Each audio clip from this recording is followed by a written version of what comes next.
Alors bonjour tout le monde. Baruchim Abaim, là où vous êtes.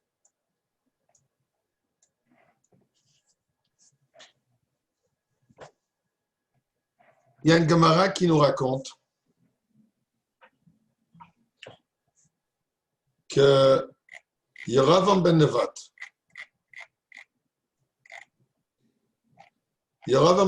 qui était le premier roi qui a créé la scission en Eretz Israël.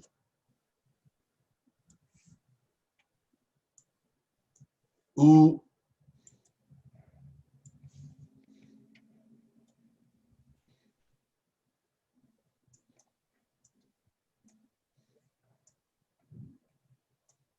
je m'excuse. Après Shlomo HaMelech,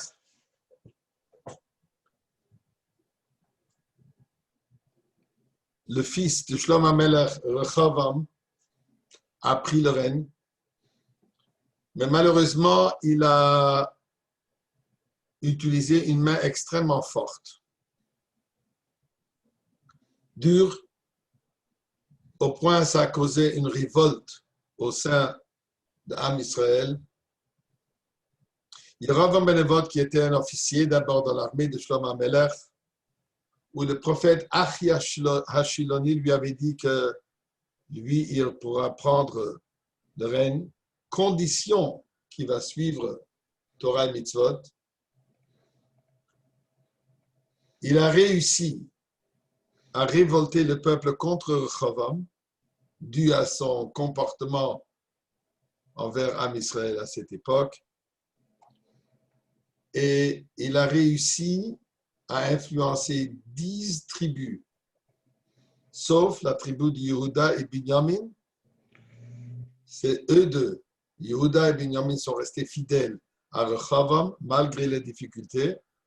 Le reste des 10 tribus ont suivi Yeravam ben Nevat.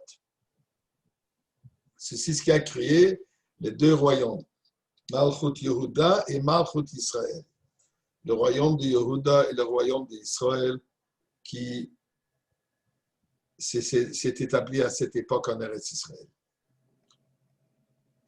Yeravam ben Nevat a établi sa capitale à Shechem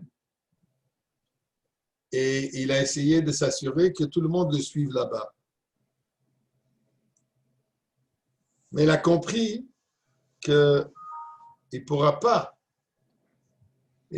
pas couper complètement Am Israël de ne pas partir à Yerushalayim et au Beth Amikdash. Am Israël a besoin d'Yerushalayim, Am Israël a besoin de monter au Beth Amikdash. La Torah nous dit la mitzvah de Shalosh Regolem, 3 fois par année, Shalosh Pam Bashon et Yerol Kol Zechucha, 3 fois par an, il faut monter pour les 3 fêtes, il faut monter au Beth Amikdash. Alors, non seulement qu'il a coupé, qu'il n'a pas donné la permission de pouvoir monter en Yerushalayim, mais il a monté des temples avec des idoles à Dan et à Shechem. Et malheureusement, il a viré de plus en plus, ou carrément, il a introduit au sein de Am Israël de l'idolâtrie et tout ce qui suit.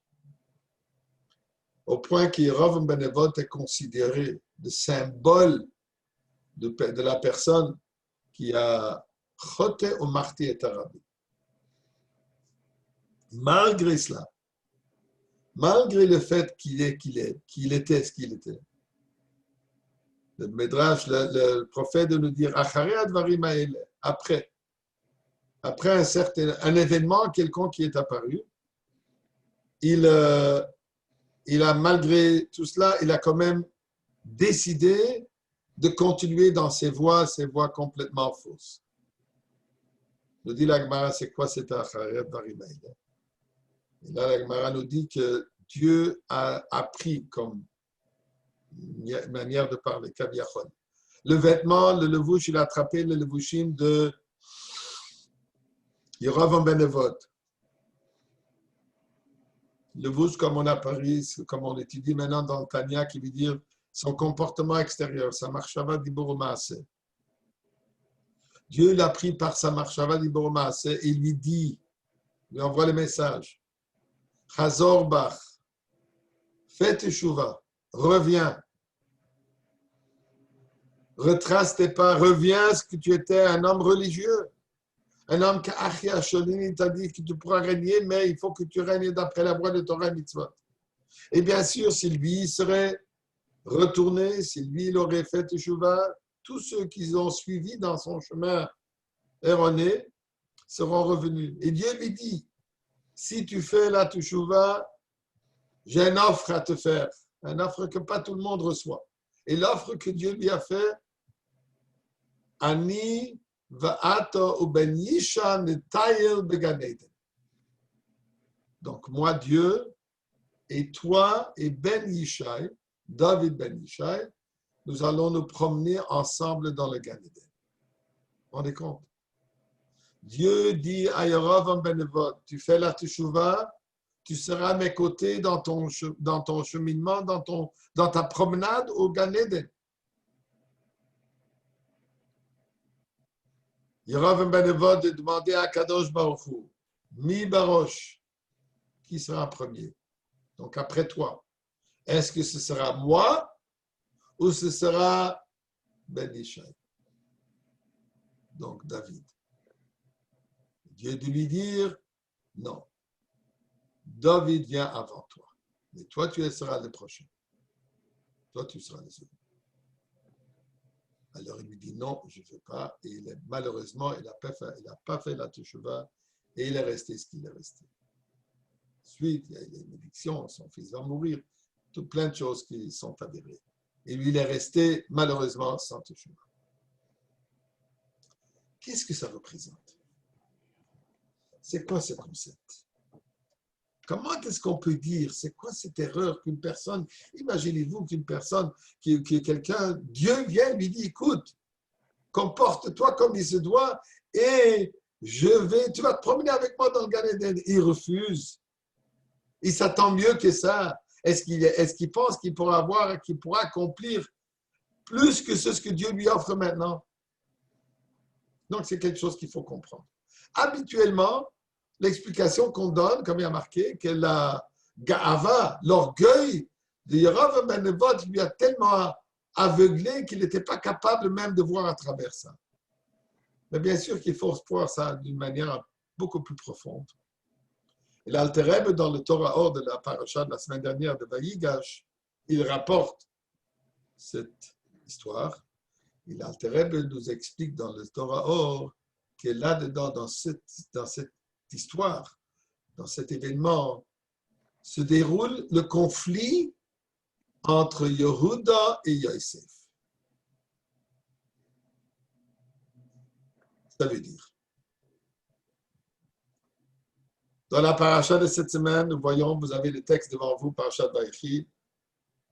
Là, Yaakov Avinu, quand il voulait dévoiler ce qui va se passer à la fin des jours, Acharit Hayamim, il voulait nous donner le temps de la Géoula. Il a marqué que Dieu lui a bloqué, Dieu lui a il lui a bloqué, ne pas lui donner l'opportunité de nous le raconter.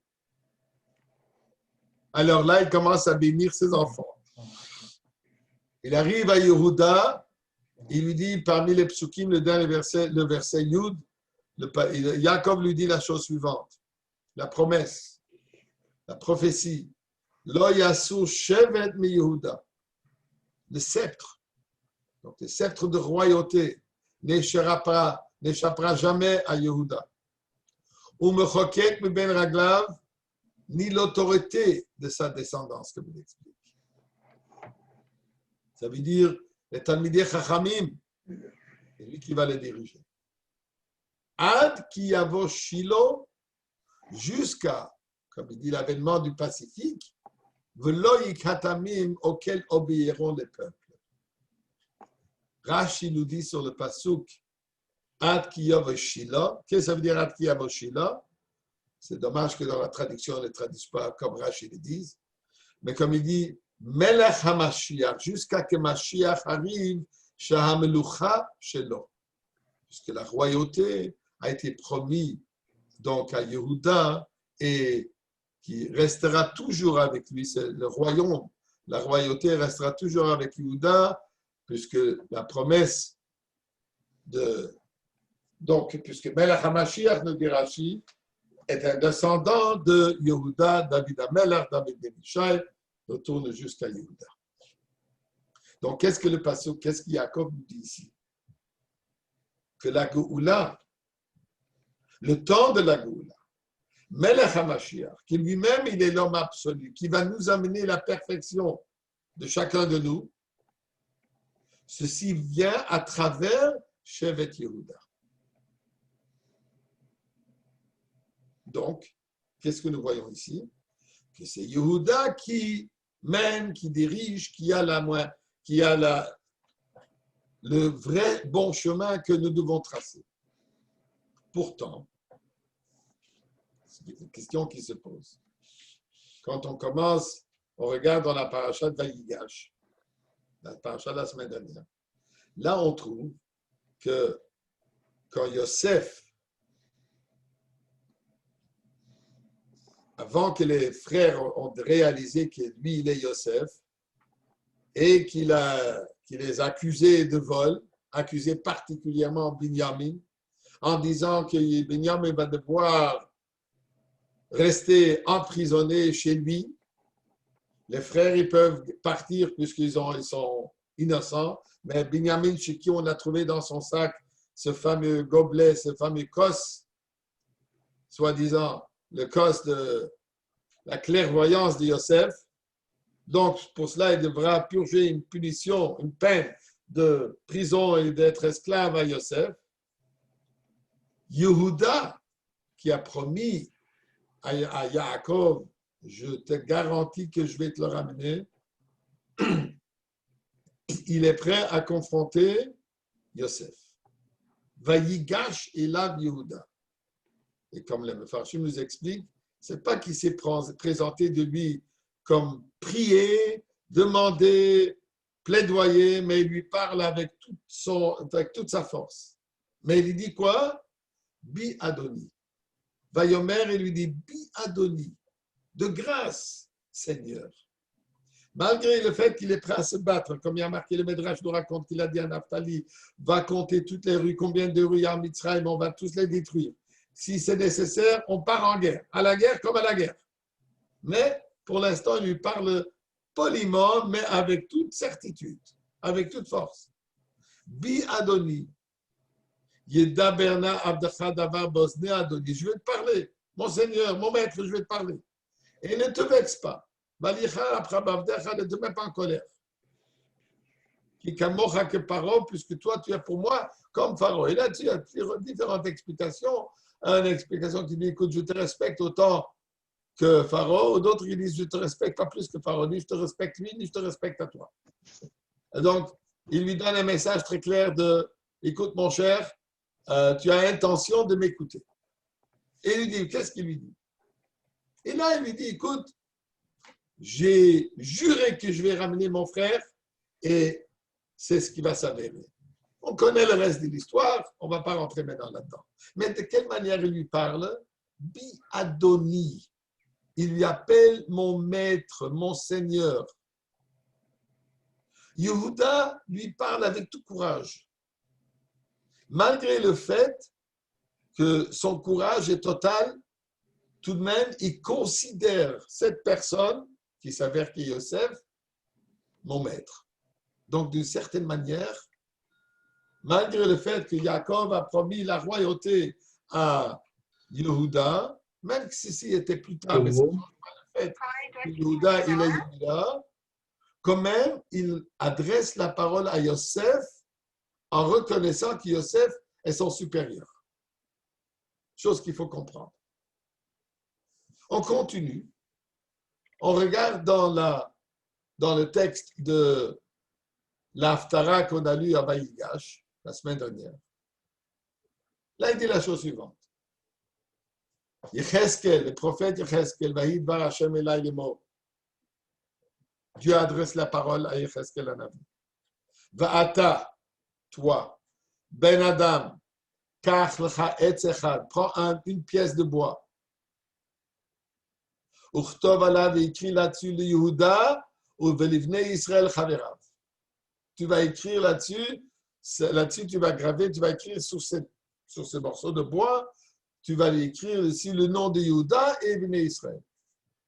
Et ensuite, tu vas prendre une autre pièce de bois, le kach etz achad, tu prendras encore un autre morceau de bois, et là, tu vas écrire le Yosef, etz Ephraim, bechol bet Israël chaverav.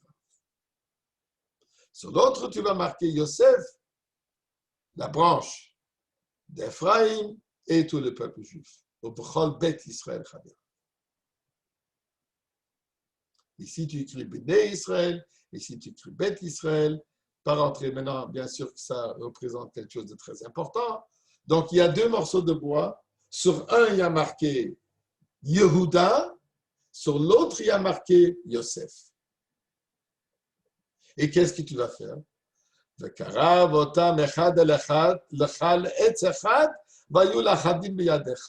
Tu vas les rapprocher une avec l'autre et que ça devienne, qu'ils se réunissent, que ça devienne un morceau de bois. Dans ta main, ça va être réuni. Donc, on reconnaît Yehuda pour ce qu'il est, on reconnaît Yosef pour ce qu'il est lui, et ce sont deux branches, deux morceaux de bois, donc ils ont une valeur, une importance, ils jouent un rôle, ils ont un message, ils ont un comportement, ils ont un cheminement dans Avodat Hashem. Mais ce qui est nécessaire, dit Akadosh Baruch Hu, il faut les unifier. Et qu'est-ce qui va se passer quand ils seront unifiés? Qui sera à la hauteur? Qui sera au-delà de qui? Est-ce qu'ils vont être égaux? Est-ce qu'ils vont être les mêmes, les deux? Il dit non. Comme il termine dans ce pasuk Chav Dalet, Va'av dit David melech alehem. Mais ce sera le roi David, mon serviteur David, lui, il va régner sur eux. Et Veroé Echad, il y a le Kulam. Il y aura un berger pour eux tous. Et qu'est-ce qui va se passer? Au Bemishpatai Lechu, ils suivront mes lois, Vechokotai Yishmeru, ils garderont mes statuts, Va'asu Otam, et ils vont faire, ça veut dire, ils vont faire Torah et Mitzvot. Donc, qu'est-ce que nous voyons ici? D'abord, on voit un passouk où la royauté est promise à Yehuda. C'est ce qui se manifeste ici, c'est ce qu'on voit aussi dans le passouk ici, où Dieu dit effectivement que ce sera David Melech. Ce sera David Melech qui est descendant du Shevet Yehuda, David Melech qui est descendant de Yishai de Yehuda, et donc Mashiach qui est descendant de David, c'est lui qui va régner à toujours. Alors, c'est quoi cette affaire? C'est quoi ce concept qu'il y a le bois de Yosef qu'il faut les unifier? Il est qui Yosef? Il représente exactement quoi? Alors, regardons un peu les noms. Nous savons, comme il est dit, par exemple, il y a marqué Adam Arishon a nommé tous les animaux. Qu'est-ce que ça veut dire? Il a nommé tous les animaux. Il reconnaissait la source de vie qui passe à travers les lettres du Aleph-Bet qui correspond à cet objet, à cet individu, à cette plante, à cet arbre. Nos ancêtres,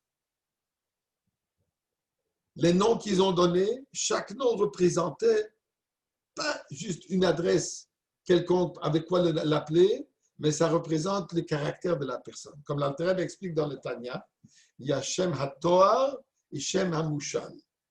Il y a le Shem, le nom Toar qui décrit la personne, et ensuite il y a aussi des noms qui sont des noms, un prête-nom comme on dit. C'est juste pour l'identifier. On lui donne un nom Moshe, je parle en général, justement pour qu'il soit différent de son frère Aaron. Mais quand on donne un nom à une personne Chacham, ça décrit la personne. Les noms que Abraham, Yitzhak et Jacob, ils ont eu Abraham, Avamon Goyim, Yitzhak, Tzchok Asali Olekim, Jacob, Yador Chesed Akev, Akev Esav. Ça représente leur qualité, ça identifie, ça décrit la personne. Alors, quand la Torah nous dit, quand Yehuda est né, Yehuda qui était le quatrième fils de Léa, Vatar Od, elle a eu encore un enfant, Vateleden, elle a conçu, elle a mis au monde, elle a eu un enfant. Là, elle dit, le premier, elle appelait Rouven, Shimon, Lévi, chacun pour une raison. Là, elle dit, Tomar, et là, Léa dit, Apam, cette fois-ci, Odé et Hachem. Je vais remercier, je vais donner grâce, je rends grâce à Kadosh Baruch Hu. Alken, pour cela, Kara lui a appelé Yehuda. C'est ça le nom de Yehuda. Qu'est-ce qui est arrivé? Léa savait, par sa prophétie, Yaakov aura 12 shvatim. Ils avaient 4 femmes. Il avait 4 femmes. Donc, elle s'est dit, chacune aura droit, comme pour dire, à 3 enfants. Quand elle a vu qu'elle a enfanté un 4e, dit là, je dois déjà un remerciement au-delà. Un remerciement particulier. Puisque c'est au-delà de mon quota, comme pour dire, qu'elle pensait. Ça verrait qu'elle aurait plus, qu'elle aurait 6. Mais elle pense plus d'1. Mais donc, elle reconnaît ici que j'ai besoin de remercier Dieu à un niveau supérieur que même jusqu'à auparavant. Jusqu'à maintenant aussi, elle a remercié Akadosh Baruch Hu. Mais cette fois-ci, elle voulait exprimer cet enfant, cet individu de Yehuda, lui, il représente rendre grâce, une reconnaissance absolue d'une force supérieure, que je dois remercier quelqu'un. Je dois remercier Akadosh Baruch Hu pour ce cadeau extraordinaire qu'il m'a rendu, qu'il m'a donné. Donc, Yehuda représente quoi? Milachon Hoda'a. Hoda'a qui veut remercier. Mais Hoda'a aussi vient du mot reconnaître. Être reconnaissant. Pas seulement d'une sens de remercier, de rendre grâce, mais aussi de reconnaître qu'il y a un supérieur à moi, que je dépends de quelque chose, de quelqu'un d'autre. Donc, ça, c'est le concept de Yehuda. On va revenir bientôt à cela, mais d'abord, le nom veut dire reconnaissance et donner grâce, remerciement. Hodou Lachem Kitov. On remercie et on reconnaît qu'il a l'âme que toute la bonté vient de lui. On regarde, c'est quoi le nom de Yosef? Quand Rachel finalement a donné naissance à Yosef, le passage de nous dire, Batikra Shmo Yosef, elle a appelé Yosef. Pourquoi? En disant, Yosef li Hashem ben Achel, que Dieu m'accorde encore un fils. Qu'est-ce que ça veut dire? Il y a une explication que le rabbi précédent donne, que Yosef a cette qualité. Rachel donc a reconnu en Yosef une qualité extraordinaire en Yosef, que Yosef il est capable d'ajouter Yosef Hashem, li, ajouter pour Dieu Ben, un fils qui malheureusement qui était Acher, qui était autre. Quelqu'un qui était éloigné de Torah Mitzvot, Yosef est celui qui a cette capacité de le ramener. Et pour ça, lui, il a pu œuvrer en Égypte et ainsi de suite. Donc ça, c'est une explication que le rabbi précédent donne sur le nom Yosef. Mais aussi un autre concept. Yosef qui veut dire ajouter.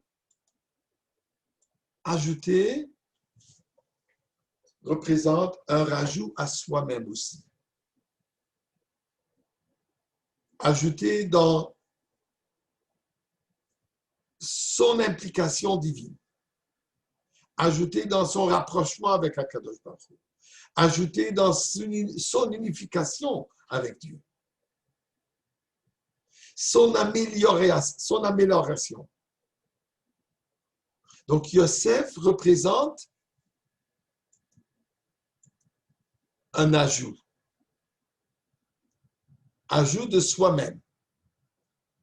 On va revenir à une anecdote dans la Torah, où la Torah nous raconte que Yosef, quand il s'est finalement dévoilé à ses frères, ils ont accepté, ils ont reconnu, ainsi de suite, il a envoyé des cadeaux à son père. Et là, il y a marqué qu'il a envoyé des agalotes, des charrettes. C'était quoi le message, nous dit Rashi? Quel est le message qu'il a essayé de transmettre à Yaakov en lui envoyant cette agala?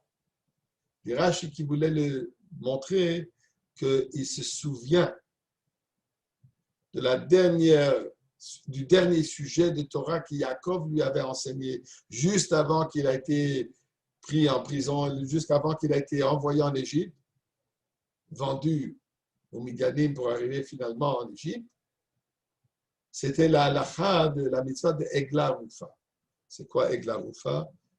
Si malheureusement on trouve un cadavre entre deux villes et personne sait qui est le tueur, alors il faut amener Egla Rufa, il faut amener un bélier et lui couper la tête.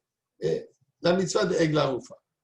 Donc il lui envoie la gala pour faire allusion à Egla, à la Egla Rufa, en lui disant ce que tu m'as enseigné dans la Torah, je ne l'ai pas oublié. Et je continue toujours à étudier cette Torah. Je suis toujours encore impliqué dans cette Torah. Je suis toujours impliqué dans l'étude de la Torah. Donc, Yosef envoie le message à Yaakov, l'étude de la Torah. Je suis toujours dans l'étude de la Torah. Si on retourne, si on voit un peu en arrière, Yaakov, quand il envoie le message à Esav, que j'ai quitté Lavan, comment j'étais chez Lavan, Gartinu de Rashi, Tariag mitzvot shamarti. J'ai gardé les mitzvot. Il ne lui dit pas j'ai étudié la Torah. Pourtant, il était chez Shem Ve'ever. Il était à la Yeshiva. Mais Yaakov lui dit quoi? Moi, mon point essentiel, il est quoi? La pratique des mitzvot. Malgré le fait que j'étais chez Lavan, j'ai quand même pu suivre toutes mes mitzvot. Yosef, il envoie le message à Yaakov, malgré le fait que je suis déjà 22 ans en Égypte, j'étais en prison et je suis roi et dans toutes les circonstances, du plus bas au plus haut, sache que j'ai toujours étudié la Torah. Donc, Yehuda représente servitude, Yehuda représente reconnaissance. Qu'est-ce que ça veut dire reconnaissance? Soumission à Kadosh Baruch Hu.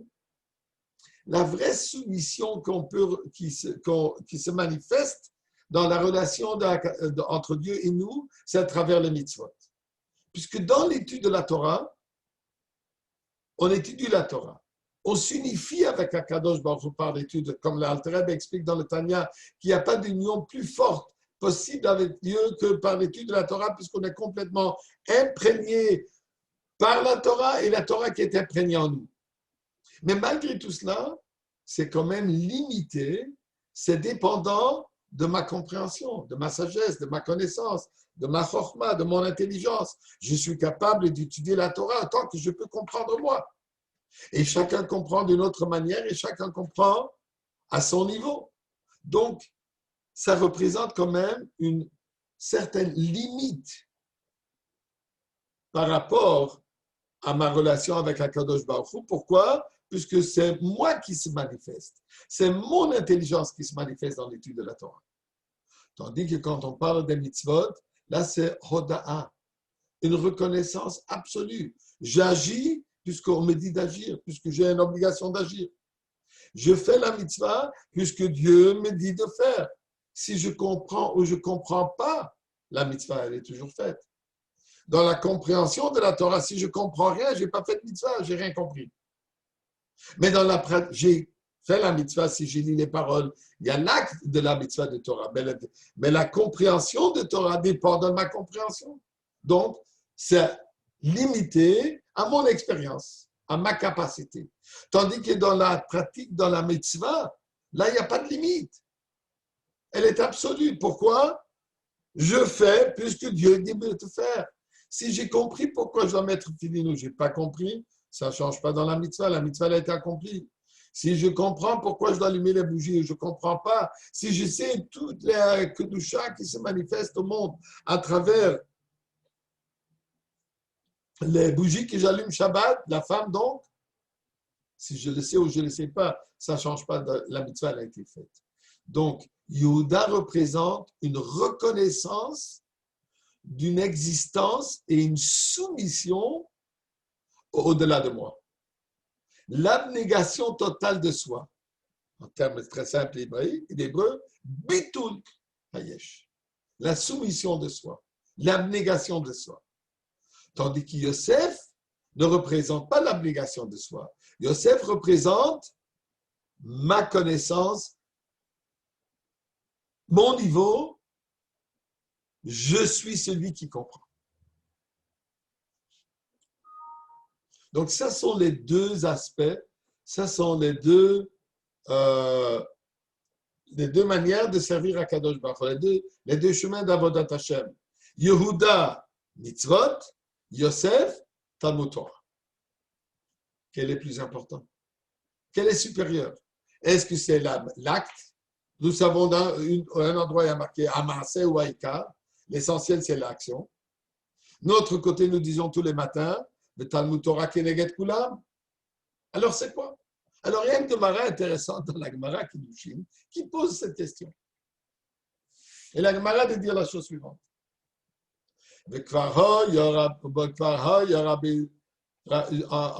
Ici, à l'instant, voilà, ici la traduction. Rabbi Tarfon et les Skinim, ceux qu'on connaît du Seder de Pessah, Rabbi Tarfon, Rabbi Akiva et ainsi de suite, qu'eux, ils étaient assis dans le comment ça s'appelle, Baliyad Bait, sur la mansarde de la maison, et on lui dit Shalash et Elazou, la question suivante leur a été posée. Quoi la question? Talmud Godol ou Maïse Godol? Qu'est-ce qui est supérieur? Qu'est-ce qui prend priorité? L'étude, le Talmud, l'étude ou le Maaseh ou l'action? Qu'est-ce que préconise? Qu'est-ce qui est plus important? Dit la Gemara. Rabbi Tarfon a répondu. Vamar, il a dit Maaseh Gadol. L'action est plus importante. C'est l'action qui compte. Rabbi Akiva Vamar Talmud Gadol. Rabbi Akiva a répondu non, Talmud est plus important. Continue la Gemara. Kulam, ils ont tous dit, finalement, ils ont tous répondu, tous les Chachamim qui étaient présents, ils ont dit Talmud Gadol, le Talmud est plus important. Pourquoi? Puisque le Talmud nous amène à l'action. Là, il faut comprendre. Finalement, qu'est-ce qui est plus important? Ça paraît qu'il dit, Talmud Gadol, que l'étude est plus importante. Mais il dit tout de suite, il donne une raison pourquoi est-ce que le Talmud est important, pourquoi est-ce que l'étude est importante, puisque l'étude amène à l'action. Alors, ça nous paraît que dire quoi? Que l'action est plus importante, puisque je dis que toute la qualité de l'étude, la valeur de l'étude n'est que puisqu'elle nous amène à l'action. Donc, l'action est plus importante. On revient à la question. Qu'est-ce qui est plus important? L'étude ou l'action? Bon, on se voit la Rabbi Tarfon qui est Kohen, lui dit l'action. Parce que le Kohen, c'est l'homme d'action. Rabbi Akiva, c'est celui qui a enseigné la Torah. Il dit le Talmud. Mais pour nous, finalement, qu'est-ce qui est supérieur? Alors, comme nous savons, Eilu va Eilu divrei Elokim Chaim. Les deux, ils ont raison. Il y a le temps pour ça, il y a le temps pour ça. Il y a le temps où c'est l'étude qui règne. Il y a le temps que c'est l'action qui règne. L'étude nous paraît supérieure. Après tout, ça impacte nos facultés de Chokhmah. Chokhmah binadat. La Chokhmah, elle est supérieure à la main. La Chokhmah, la sagesse, elle est supérieure à la soumission qui est représentée par le talon, par le niveau le plus bas. Donc, il y a des moments où c'est l'étude que nous avons besoin, où c'est l'étude que nous avons besoin pour se rapprocher d'Akadosh Baruch Hu. Il faut étudier la Torah. Mitzvah Torah, la mitzvah de l'étude de la Torah, c'est à chaque instant. Et comme l'Alter Rebbe nous explique que c'est impossible, c'est une des mitzvahs qui est, quand on a un moment de libre, on n'étudie pas la Torah. Chas v'shalom va savoir la sévérité de cette situation. Malgré cela, on nous dit qu'ici, on se trouve dans une situation que personne d'autre peut le faire, il faut mettre de côté l'étude et faire l'action. Donc, il y a l'aspect de Yosef, il y a la royauté de Yosef qui est représentée par la chorma, par la sagesse, par l'étude, mais il y a la royauté qui se représente par Yehuda, qui est l'action. Nous dit l'Alter Rebbe dans le Mamar, et le Rebbe explique ça dans plusieurs sikhot, qu'effectivement, en Égypte, dans le temps de Galout, c'est l'étude qui est supérieure. Il faut mettre énormément d'action, d'importance dans l'étude de la Torah. Bien sûr que pas sur le compte de faire des mitzvot. On ne parle pas de ce niveau, comme on dit dans la Gemara, Torah, et je ne fais rien d'autre, je fais que l'étude de la Torah. Mais bien sûr, l'étude est extrêmement importante, tout en même temps de faire les mitzvot. Mais le temps de la Géoula, quand on parle de temps final, le temps de Mashiach, que là va se dévoiler. On verra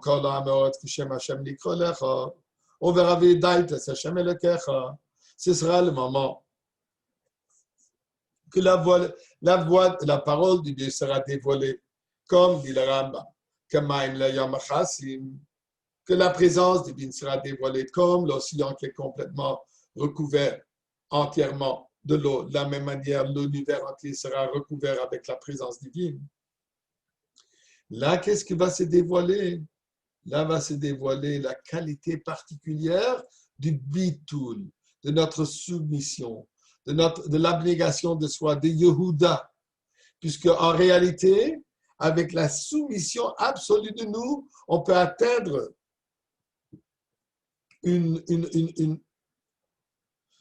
un rapprochement, une ardoute avec Akadosh Baruch Hu supérieur même à l'étude de la Torah.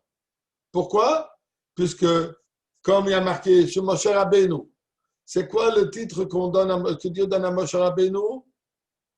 Avdi Moshe, mon serviteur.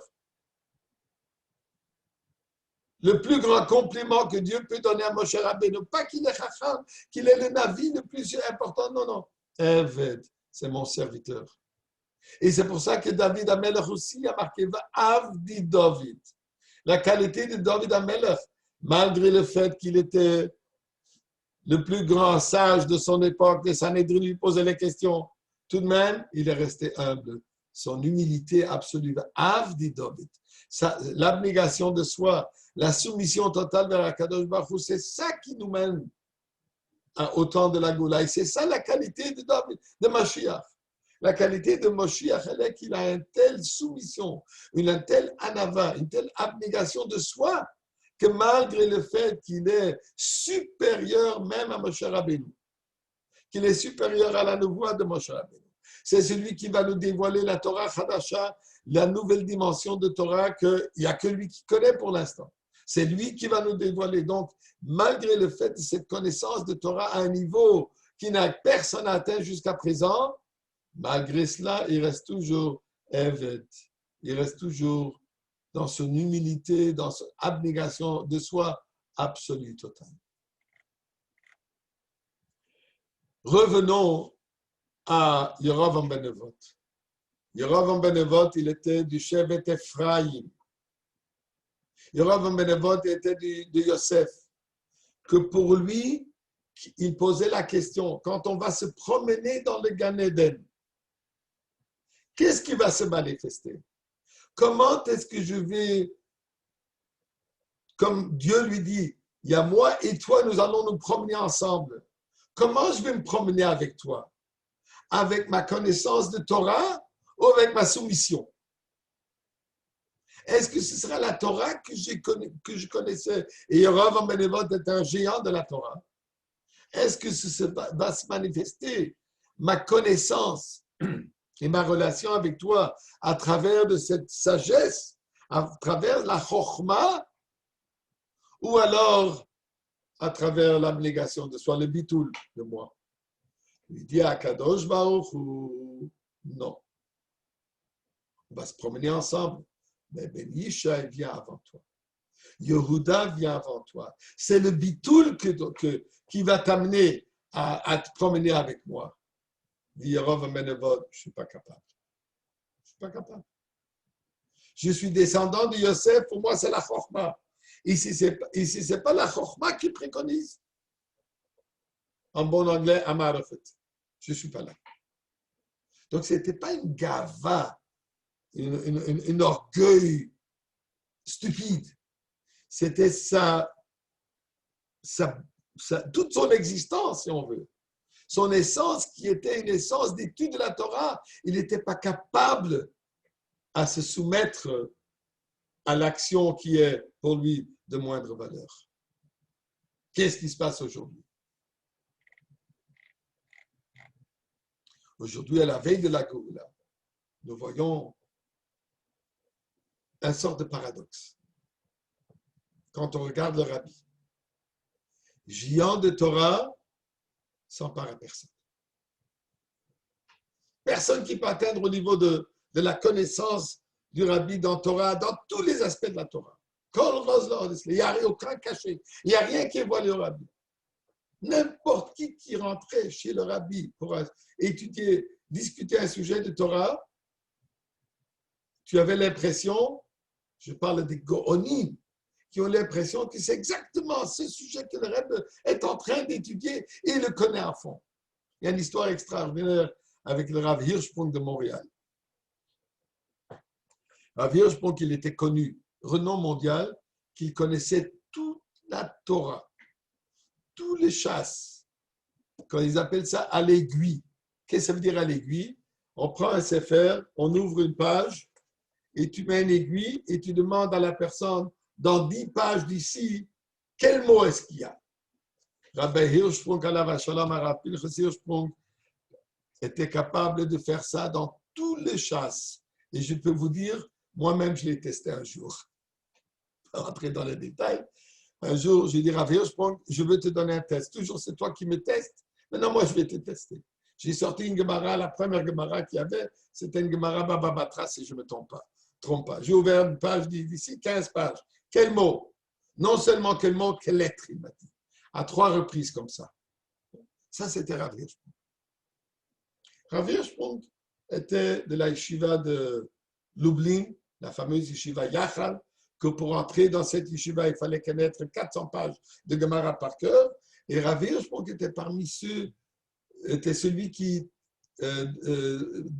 faisait passer l'examen aux élèves pour entrer dans la yeshiva.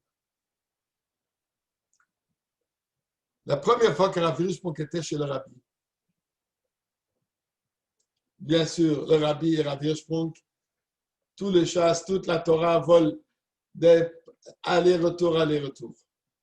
À un certain moment, Rav Hirschprung, il a cité une Gemara, lui disait toujours avec tout le lachon, le langage exact de la Gemara, et il a cité quelle page dans quel Mesechet. Et le Rabbi lui dit, la page elle est juste, mais ce n'est pas Amoud Aleph, c'est Amoud Bet. Dans la page, il y a le côté A, côté B. Alors, Rav Hirschprung, je crois, il a dit Amoud Aleph, et le Rabbi lui dit non, c'est Amoud Bet. Moi, l'histoire, c'est Rav Hirschprung qui m'a raconté l'histoire. Et Rav Hirschprung dit au Rebbe, non, désolé, c'est Amoud Aleph.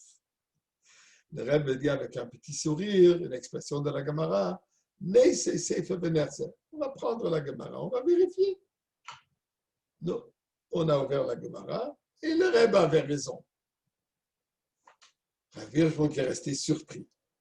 C'est la première fois dans sa vie qu'il a fait une erreur en citant une Gemara. Bon. Allez. La Chidou a terminé, fini.